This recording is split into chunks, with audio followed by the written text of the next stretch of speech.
Hola, muy bienvenidos a la clase número 2 de Antiguo Testamento 2, libros históricos. La semana pasada quedamos con una pregunta y la pregunta era, ¿por qué los libros históricos son considerados profetas anteriores? Y es algo que nosotros debemos, cierto, medir, dado de que tiene una gran importancia en nuestra aproximación al texto. Para nosotros los protestantes, incluso para el mundo cristiano, eh, los libros históricos tienen eh, tienen una raíz totalmente distinta para los judíos y la tradición rabínica que preservó estos libros, ¿no? L- Ellos lo consideraban no como libros de historia, sino libros proféticos. Y en general la respuesta sería que estos son libros proféticos porque muestran la acción de Dios en el mundo y la manera en la que se comunica con su pueblo a través de los eventos. Y es aquí donde nosotros vamos a tener que uniformarnos con algunos conceptos. El primer concepto que tenemos que uniformarnos es qué es historia. Y ya lo hemos dicho, ¿no? Hemos dicho, ¿cierto?, de que es un registro de crónicas y de eventos que se pueden medir tanto en el tiempo y en el espacio con cierta objetividad. Lo segundo, debemos de medir o uniformarnos en el término profecía. Y es aquí donde vamos a ser confrontados porque todos nosotros pensamos que profecía es adivinación. Todos creemos que profecía es ver el futuro. Ese es el don más mal usado y es el término más mal usado, uno de los términos más mal usados en toda Latinoamérica. Profecía en términos teológicos no es visión del futuro. Y ustedes me podrán decir, pero ¿y Daniel que veía el futuro? Daniel no era un profeta para los judíos. Ustedes deben de saber eso, que Daniel no era, ni siquiera está metido en los libros proféticos, en los Nevi'im. Daniel era un sabio, un jajam, ¿ok? Y los sabios tenían cierto, la característica de discernir lo que se venía a través de los acontecimientos del presente. Entonces, ese era un sabio. Entonces, cuando nosotros, por ejemplo, en la iglesia hablamos del don de profecía, de una persona que como que ah, predice lo que va a venir, no es profecía, es don de ciencia y conocimiento. Es don de ciencia y conocimiento. La profecía es, en rigor, la característica de poder interpretar la palabra de Dios para tu tiempo, para la crisis que uno está viviendo en su tiempo. Eso es un profeta. Un profeta no es un adivinador, un profeta es un cierto, speakerman, un hombre que habla por parte de Dios y que entrega una palabra en su tiempo y para su tiempo. Ese es un profeta. Y esa palabra del Señor también puede ser cierto hacia la obediencia, pero también ¿Qué es una pasó? palabra que Ah, puede ser cierto para no, el pero tráelo, castigo. para que tomes. Para el castigo puede ser una palabra de Dios para la justicia. Por ejemplo, en el ámbito protestante reformado, el profeta es aquel que entrega una hermenéutica desde la palabra del Señor para, por ejemplo, am, los pobres, las viudas y el, la injusticia social. Ese es un profeta, aquel cierto que se preocupa por lo social. Entonces, la profecía entonces sería eso.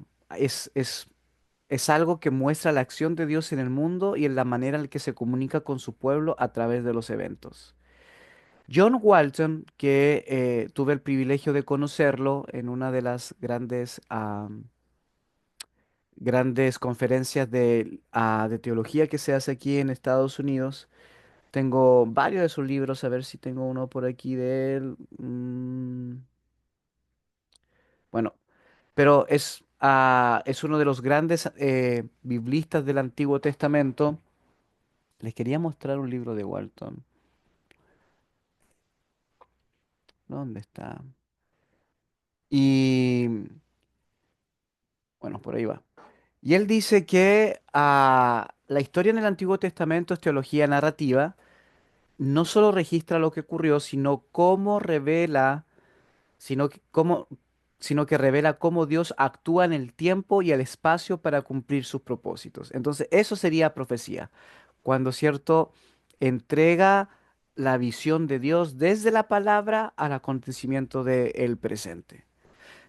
Entonces los eventos históricos en estos libros deben ser interpretados teológicamente, ya que cada victoria o derrota o crisis nacional es vista como resultado directo de la fidelidad o infidelidad de Israel al pacto con Yahvé. Yahvé, cierto, es una construcción teológica que nace en el siglo XIX para medir el tetragramatón. ¿Qué es el tetragramatón? Tetra, cuatro, gramtón, de grama, escritura de cuatro palabras, que es cierto en hebreo es la yod, la hei, la vav y la hei. Entonces ese era el nombre sagrado de Dios. En la Biblia protestante nosotros lo tenemos como Jehová, en la Biblia católica como Yahvé. Técnicamente hablando, es mejor la traducción Yahvé, aunque igual es una construcción teológica. Nadie sabe cómo se pronuncia el tetragramatón, el nombre de Dios. Entonces, el profeta es aquel, cierto, que ve la fidelidad o la infidelidad del pueblo y dice, esto va a pasar. Pero no porque puede ver el futuro, sino porque la palabra de Dios ya lo ha mencionado. Esto convierte la historia en un medio profético a través del cual Dios exhorta, advierte y dirige a su pueblo. Entonces, ¿cuál es la línea histórica profética? Si ustedes siguen mi mouse, aquí vamos a ingresar a un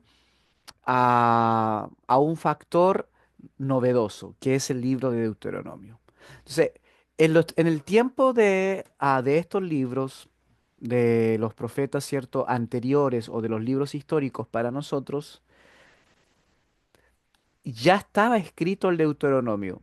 Tal vez no en su base final, porque algunos piensan de que el libro de Deuteronomio se escribió en tres oportunidades históricas, pero por lo menos la tradición oral ya estaba. Y este libro de Deuteronomio era visto a través de la historia y por lo tanto, ¿cierto?, se podía decir algo. Por ejemplo, en el libro de Deuteronomio decía, ¿cierto?, que el rey no podía tener muchos caballos porque lo llevaba a la perversión y a la ambición. En la historia tenemos el ejemplo de Salomón, de que Salomón tuvo muchos caballos. Entonces el profeta que conoce la Biblia, en este caso el Deuteronomio, y que ve la situación de su tiempo, en este caso la situación de Salomón, entrega una palabra. Ya, y dice, tú, Salomón, vas a perecer y tu reino se va a dividir, cosa que sucedió, pero no porque vio un futuro en una visión, sino porque Deuteronomio ya lo decía. Deuteronomio decía que si no obedecían las bendiciones de Dios, les iban a caer maldiciones. Entonces el profeta simplemente interpretaba a la luz del Deuteronomio el acontecimiento histórico. Entonces, en este sentido, el libro de Deuteronomio establece los principios del pacto entre Dios e Israel y los profetas anteriores narran cómo Israel obedece o desobedece ese pacto, mostrando las bendiciones o juicios según lo prometido. Aquí hay uno de los grandes biblistas del siglo XX que se llama Walter Brenneman. Y Walter Brenneman en su libro Teología del Antiguo Testamento, Testimonio, Disputa y Defensa de Yahvé, que es un libro increíble de editorial Sígueme, dice lo siguiente.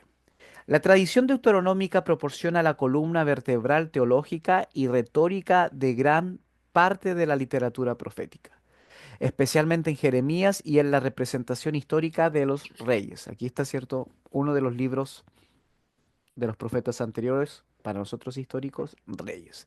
Entonces, si se dan cuenta, todo, si ustedes se dan cuenta, toda la escritura de Samuel y de Reyes está interpretada por la línea del Deuteronomio. Si ustedes se dan cuenta, ahí el escritor o los escritores juzgan y lo vamos a ver específicamente más adelante, juzgan si el rey es bueno o malo de acuerdo si siguió el Deuteronomio. Los que han leído los libros de reyes, ¿se acuerdan cuando dice, y este rey hizo lo bueno delante de los ojos de Jehová? Pero es de acuerdo a cómo el profeta o el escritor entiende el libro de Deuteronomio y evalúa la vida del rey. Y este dice, pero este otro rey hizo lo malo delante de los ojos de Jehová porque es el libro de Deuteronomio el que le da, cierto, el filtro final. Les traje otro autor que es a Bernard Levinson en su libro Deuteronomio y la hermenéutica de la innovación legal del año 97, página 5, dice, el libro de Deuteronomio ejerce una profunda influencia sobre los profetas escritores, quienes adoptan y adaptan su lenguaje, teología y tradiciones legales para confrontar a sus contemporáneos.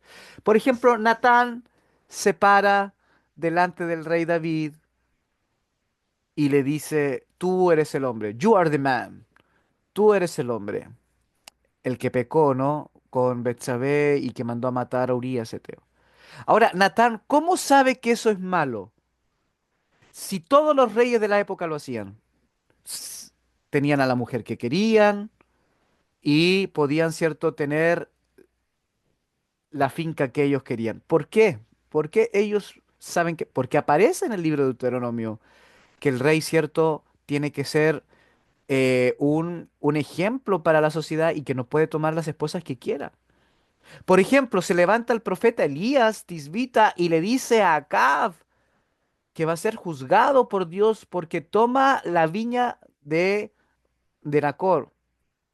¿Se acuerdan de eso? Y va y le expropia la viña, la finca a este hombre, lo mata, se la expropia y le dice, bueno, ahora es mía.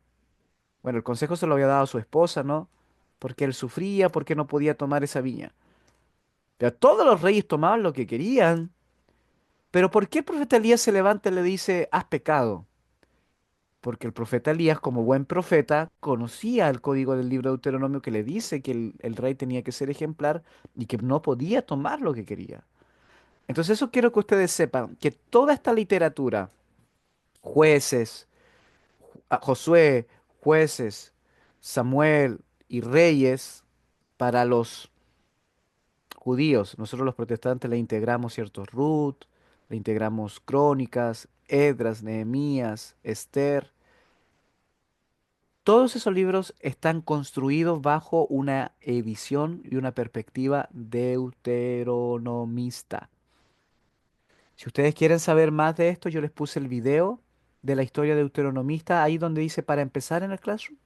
Se los coloqué para que entiendan esto un poco más profundamente sobre la teoría deuteronomista. Pero ahí está el video para que lo vean cuando tengan tiempo o lo escuchen cuando vayan manejando o vayan en la locomoción colectiva o tengan tiempito, están cocinando, vayan poniendo las clases.